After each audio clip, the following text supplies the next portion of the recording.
Good morning सभी को। आज सेकेंड ईयर का क्लास है और सेकेंड ईयर में हम लोगों ने देख रहा था बेसिक इलेक्ट्रॉनिक्स। बेसिक इलेक्ट्रॉनिक्स में हम लोगों ने चालक, अचालक और अर्धचालक के बारे में पढ़ा था। चालक वो होता है जिसमें इलेक्ट्रॉन्स प्रवाहित हो सकता है, जिसमें करंट दौड़ सकता है। अचालक जिसमें करंट प्रवाहित नहीं हो सकता है, उसमें करंट नहीं दौड़ सकता है। और अर्धचालक जिसमें करंट चल भी सकता है और नहीं भी चल सकता है। ये तीन चीज़ हम लोगों ने देखा था। उसके बाद ये भी देखा था कि वैसे परमाणु जिसके बाध्यता कक्षा में इलेक्ट्रॉन की संख्या या मुक्त इलेक्ट्रॉन की संख्या 1, 2 या 3 हो तो वो चालक होते हैं, और जिनके बाध्यता कक्षा में 4 हो वो अर्धचालक होते हैं, और जिनकी कक्षा में 4 से अधिक 5, 6, 7, 8 हो वो कुचालक कहलाता है, इंसुलेटर कहलाता है। ठीक है। सेमीकंडक्टर्स में हम लोग देखे थे सिलिकॉन, जर्मेनियम और कार्बन। कार्बन, सिलिकॉन और जर्मेनियम ये तीन जो है वो अर्धचालक ही। इसी तीन अर्धचालक के द्वारा विभिन्न प्रकार के कैपेसिटर्स, रेजिस्टर्स, रेक्टिफायर का निर्माण किया जाता है, बनाया जाता है। तो सबसे पहले अर्धचालक के बारे में जानेंगे। अर्धचालक में 3 परत होती है। क्या होती है? अर्धचालक में 3 परतें होती है।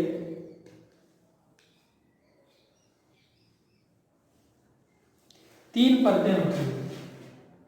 कोई भी ये मान लेते हैं अगर ये अर्धचालक है तो उसमें 3 परतें होंगी।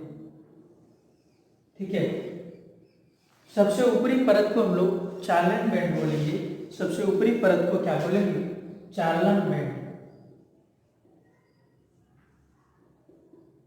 चालन बैंड। ठीक है। चालन बैंड यानी कि कंडक्शन बैंड भी कर सकते हैं। चालन बैंड और सबसे नीचे वाले को हम लोग संयोजी बैंड बोलते हैं।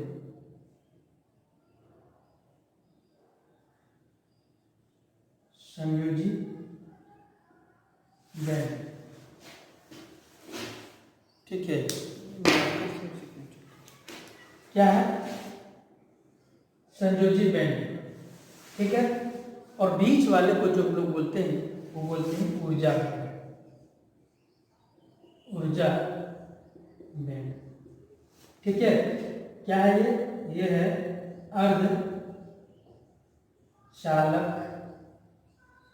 के बैंड। ठीक है।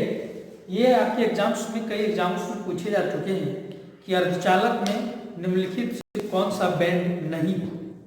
उनमें से एक कोई और बैंड दे देगा। ये 3 बैंड आपको छांट लेना है: चालन बैंड, ऊर्जा बैंड और संयोजी बैंड। ये 3 बैंड होते हैं। क्या होते हैं? चालन बैंड, ऊर्जा बैंड और संयोजी बैंड। ये जो होता है ऊर्जा बैंड को ईजी से डिनोट करते हैं, और ईजी होता है 5 इलेक्ट्रॉन वोल्ट या उससे अधिक। ये ऊर्जा होता है 5 इलेक्ट्रॉन वोल्ट से अधिक।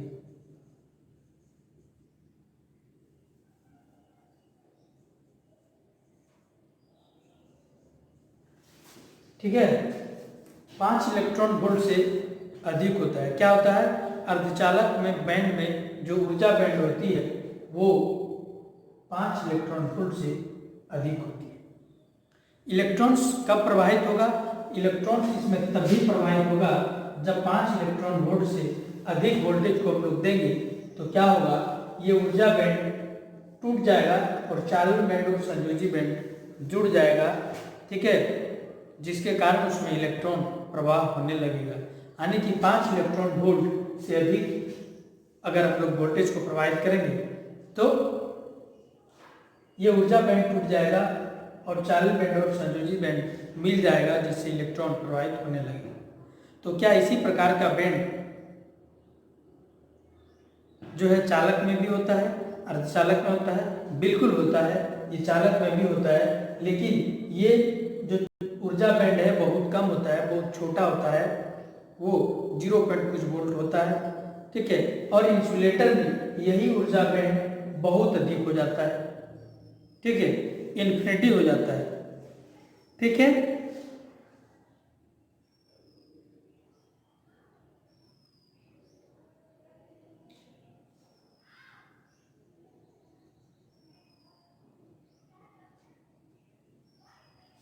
ये किसका है?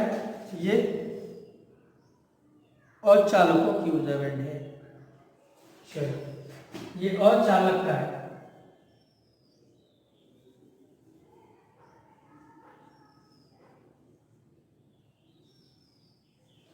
अचालक के बैंड है, उसी प्रकार चालक के बैंड भी होते हैं।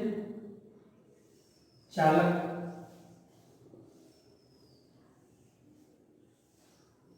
ये भी चालक बैंड होगा। ऊर्जा बैंड और संयोजी बैंड।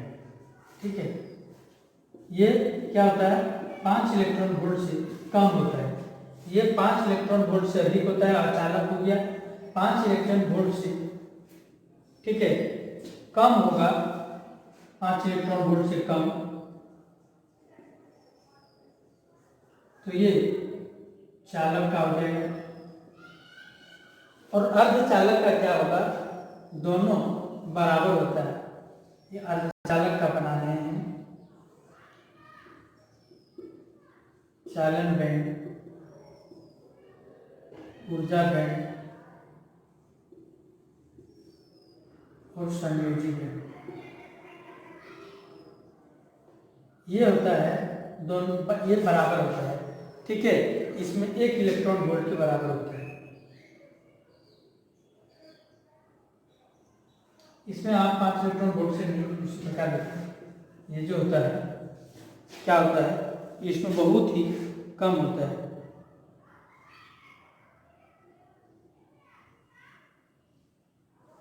चलिए ठीक है, ये कितना होता है? 1 इलेक्ट्रॉन वोल्ट के बराबर होता है। ठीक है, 5 इलेक्ट्रॉन वोल्ट से अधिक ये अचालक होगा, यानी कि इसमें 5 इलेक्ट्रॉन वोल्ट अगर करंट देंगे, वोल्टेज देंगे, तो ही ये बैंड को तोड़ पाएगा और प्रवाहित हो पाएगा। यानी कि लकड़ी में भी विद्युत प्रवाह हो सकता है। कब? जब उसे इलेक्ट्रॉन वोल्ट की क्षमता से अधिक वोल्टेज को प्रवाहित कर देंगे तो इलेक्ट्रॉन प्रवाह हो जाता है। जैसे आप देखते हैं कि वज्रपात होता है, तो वज्रपात में क्या है? वह इलेक्ट्रॉन की प्रवाह ही है, वो वायु में भी प्रवाह हो जाता है। क्यों हो जाता है?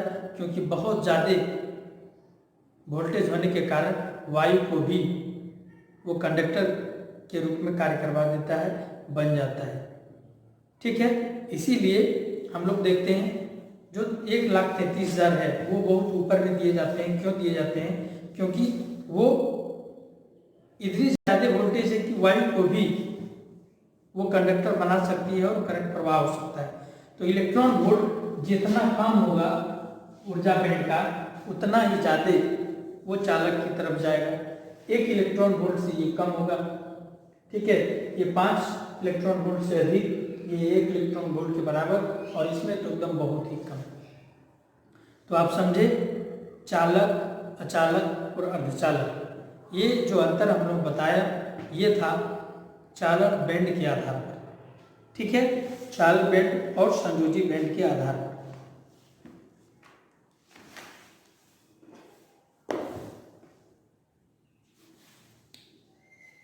अब जो हम लोग पढ़ेंगे, ठीक है,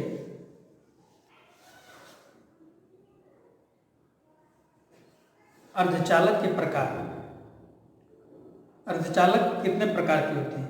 तो अर्धचालक 2 प्रकार के होते हैं, एक होता है इंट्रिंसिक और होता है एक्सट्रिंसिक।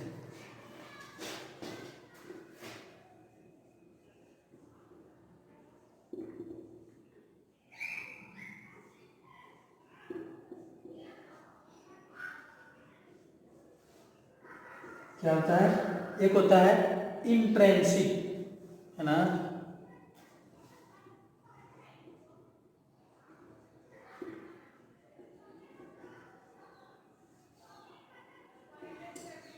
इंट्रिंसिक अर्धचालक और दूसरा एक्सट्रिंसिक अर्धचालक।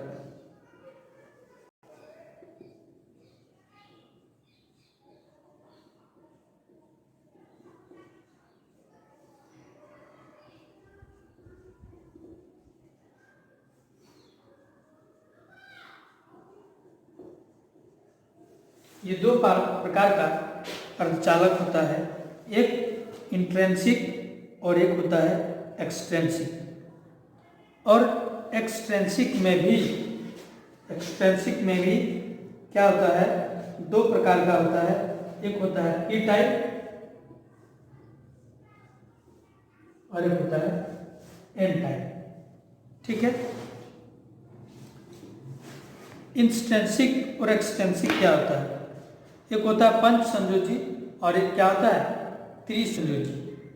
ठीक है। जब हम लोग पंच संयोजी को मिलाते हैं तो इंट्रिंसिक बन जाता है, और जब त्रिसंयोजी को मिलाते हैं तो वो क्या होता है, वो एक्सट्रिंसिक बन जाता है।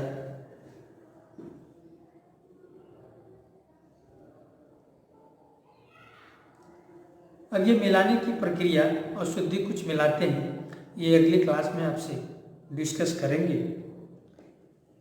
कि क्या होता है एक्सट्रिंसिक और क्या होता है इंट्रिंसिक। किसी में होल बचेगा और किसी में इलेक्ट्रॉन बचेगा, ये सब आपको आगे की क्लास में हम बताएंगे। आज टाइम हो गया। और इसमें जो अशुद्धि मिलाते हैं उस क्रिया को जो है हम लोग डोपिंग के नाम से जानते हैं। अर्धचालक में अशुद्धियों को मिलाने की क्रिया को डोपिंग कहते हैं। ये कई एग्जामों में पूछे जा चुके हैं कि डोपिंग से आप क्या समझते हैं। डोपिंग क्या है, अर्धचालक में अशुद्धियां मिलाने की क्रिया को ही हम लोग डोपिंग कहते हैं। वो डोपिंग में क्या है, हम लोग एक में त्रिसंयोजी और एक पंच संयोजी तत्वों को मिलाते हैं और अर्धचालक का निर्माण करते हैं। उसी त्रिसंयोजी और पंच संयोजी मिलाने के कारण दो प्रकार का अर्धचालक बनता है, जिसको एक को बोलते हैं हम लोग इंट्रिंसिक और दूसरे को बोलते हैं एक्सट्रिंसिक। और एक्सट्रिंसिक भी दो प्रकार का होता है, एक पी टाइप और एन टाइप। पी टाइप और एन टाइप आपको हम बताएंगे। पी टाइप मतलब जिसमें होल बन जाए, एन टाइप जिसमें इलेक्ट्रॉन बन जाए। ये आगे की क्लास में आपसे डिस्कस करेंगे। अभी आपको समझ में नहीं आएगा, लेकिन नेक्स्ट क्लास में आपको समझ में आ जाएगा। तो आज हम लोगों ने क्या पढ़ा, आज हम लोगों ने पढ़ा कि सभी पदार्थ के तीन बैंड होते हैं। जो सबसे ऊपरी बैंड है उसको हम लोग चालन बैंड बोलते हैं, जो बीच वाले को हम लोग ऊर्जा बैंड बोलते हैं, और सबसे नीचे वाले परत को हम लोग संयोजी बैंड बोलते हैं। जब इन्हीं दोनों के बीच की जो खाली जगह होती है उन्हीं को ऊर्जा बैंड बोलते हैं। और ऊर्जा बैंड जितना इलेक्ट्रॉन वोल्ट ज़्यादा होगा वह अचालक की ओर बढ़ते जाएगा, और जितना इलेक्ट्रॉन वोल्ट कम होगा वह चालक की ओर बढ़ती जाएगा। यानी कि चालक का इलेक्ट्रॉन वोल्ट जो ऊर्जा बैंड का इलेक्ट्रॉन वोल्ट होगा वह सबसे कम होगा, उससे अधिक अर्धचालक का होगा, यानी 1 इलेक्ट्रॉन वोल्ट के बराबर होगा। और अचालक का ऊर्जा बैंड 5 इलेक्ट्रॉन वोल्ट से अधिक होगा। ये आप याद रखेंगे, ये एग्जाम्स में पूछे जा सकते हैं। फिलहाल आपको लगा होगा कि सर ने कुछ पढ़ाया ही नहीं, सिर्फ कहानियाँ सुना दिया। बस आपको यही करना है, आपको यही करना है, इसी प्रकार से कहानी सुनना है। ठीक है, थोड़ा थोड़ा बहुत कॉपी में नोट करते जाना है। ये कहानी का पता तब चलेगा जब आप क्वेश्चंस फटाफट बनाने लगेंगे। तो टेंशन नहीं लेना है, इसी प्रकार सुनना है, धैर्य बनाए रखना है, एक दिन सफलता जरूर मिलेगी। चलिए आज इतना ही, मिलते हैं अगली क्लास में, तब तक के लिए धन्यवाद।